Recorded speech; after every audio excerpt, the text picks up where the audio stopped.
Okay, so last video I taught you how to differentiate. Today what we're going to do is we're going to teach you how it works. Also known as differentiation from first principles. So let's get started. Differentiate y equals x squared plus 3x minus 5 from first principles. Remember what differentiation is though. It's finding the gradient. Okay? That's all we're doing. We're finding the gradient. So from first principles, we're literally going to find the gradient. Okay? So what we're going to do is we're going to say let x plus h be a point on the curve. Okay? H tends to 0. We say it tends to 0 because it's so insignificantly small, it might as well be 0. Okay? So x plus h is a point on is an x coordinate on the curve, yeah? So we know that the gradient, dy dx, is just going to be the change in y over the change in x, okay? Which is equal to f of x plus h. So we're going to sub in x plus h into this. We're going to subtract it from f of x. So if this is our f of x, then we're going to subtract it. And then the change in x is going to be x plus h minus x. And so what we're left with is dy dx is going to be equal to, under the limit that h tends to 0, f of x plus h minus f of x, all divided by h. Okay? That is your formula to differentiate by first principles. Now let's learn how to properly use it. So,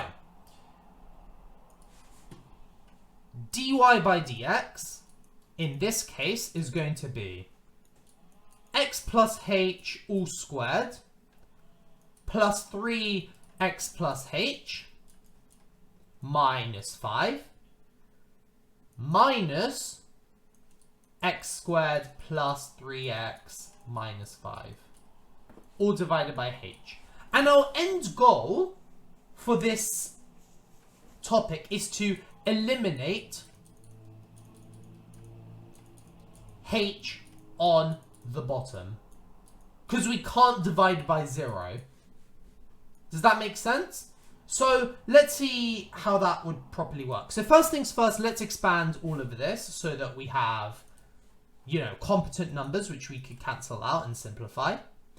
This will be x squared plus 2xh plus h squared plus 3x plus 3h minus 5 minus x squared minus 3x plus 5, all divided by h. And now let's cancel out. So x squared and x squared will cancel out, 3x and 3x will cancel out, and minus 5 and plus 5 will cancel out. So what we're left with is, again, under the limit that h tends to 0,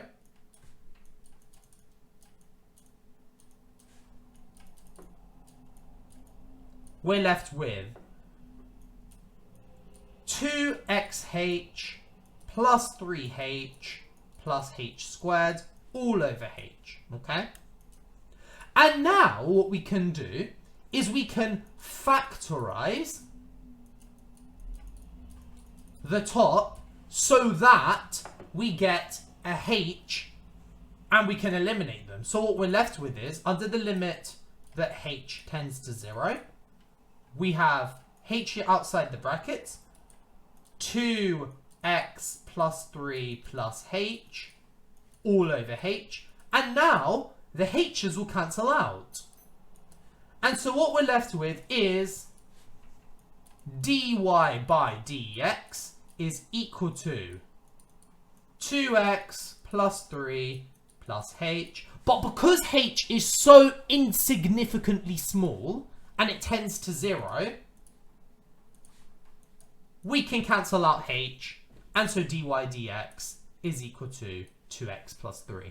And you know it's 2x plus 3 because we times 2 by 1, 2x, 1 by 3, 3.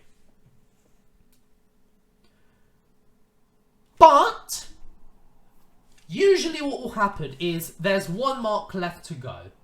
And the way you get this mark is by understanding how the geometry works. So if I draw this graph and I sketch it, so this is x and this is y, this is our graph, okay? If let's say this is x, right?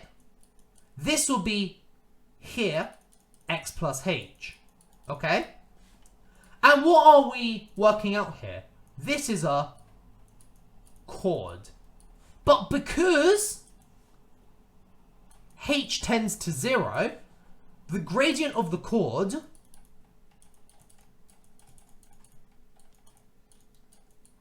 is equal to the gradient of the tangent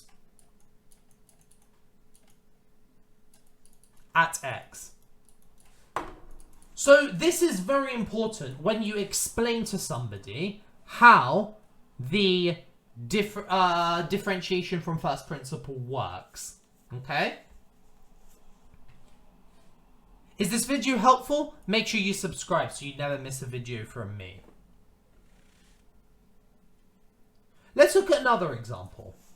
So for this one, we're told y equals 4x cubed plus 8. Differentiate that from first principles.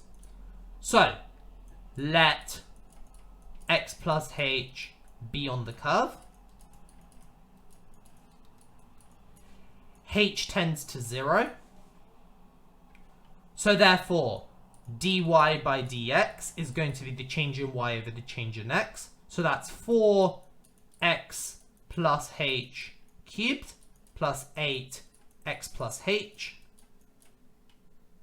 minus 4x cubed minus 8x, okay? And it's all divided by h. Now, let's expand. So, we're left with 4x cubed plus 12x squared h plus 12xh squared plus h 4h cubed plus 8x plus 8h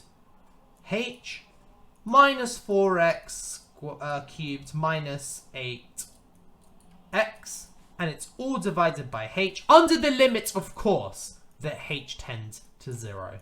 Make sure you write this notation down. I'm forgetting because I'm teaching, but you guys in the exam, they will not forgive you if you forget this notation.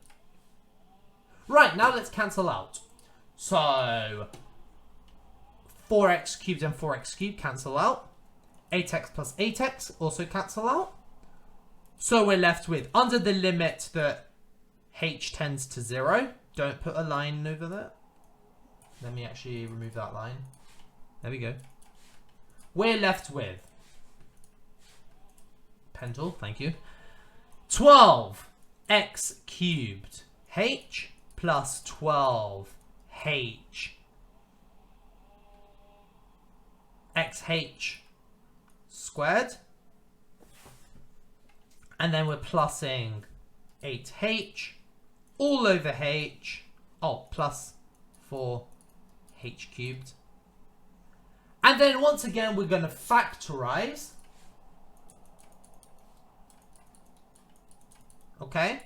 So what we're left with is we take out the h and we're left with 12x cubed plus 8 plus 12xh plus 4h squared all over h. The h's cancel out. And so therefore we can say that dy by dx is equal to 12x cubed plus 8 plus 12xh plus 4h squared. But remember, because h is so infinitesimally small, we can get rid of the h values, and so we're just left with 12x squared plus 8. Okay? That should be squared, and that also should be squared. Does this not make any sense to you? Don't you worry. You can join my Discord server and send any questions you want, and I will try and answer to the best of my abilities. But what about something like this one? So for this one, we're told y is equal to 4 over x squared. How are we going to put that in first principles? Not a problem. It's the exact same as it's always been. So, let x plus h be a point on the curve where h tends to 0.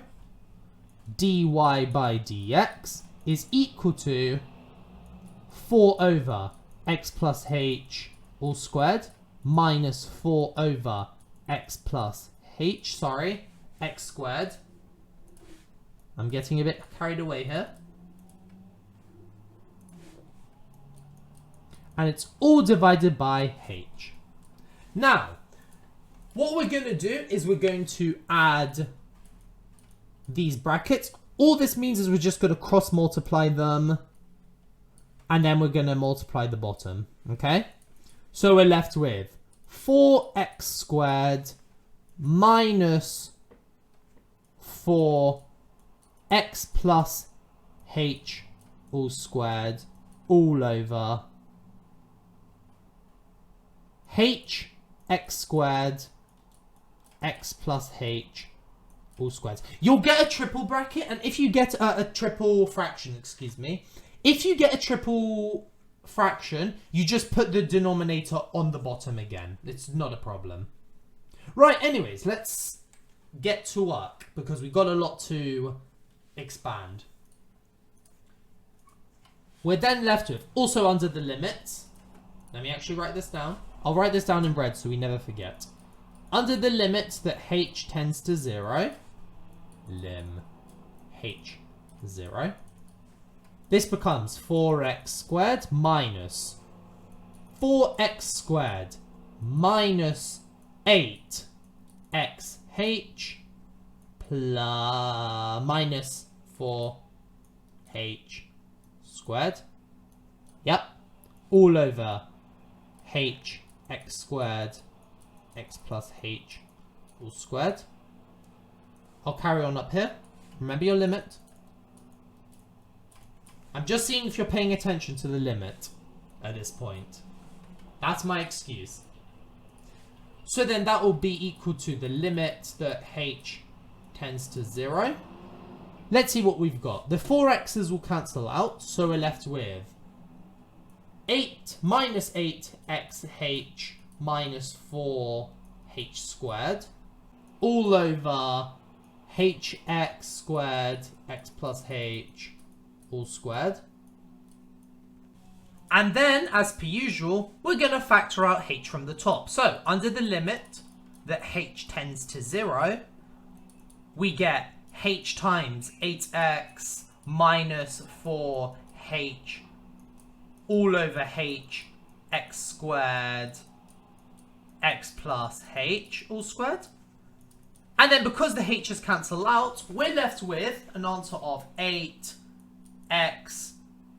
minus 4h all over x squared times x plus h all squared. Now, because top and bottom are not equal to 0 now, we can get rid of all the h's, and so we're left with minus, should be a minus 8x over x to the power of 4, which then just simplifies to minus 8 over x cubed. And that is our final answer.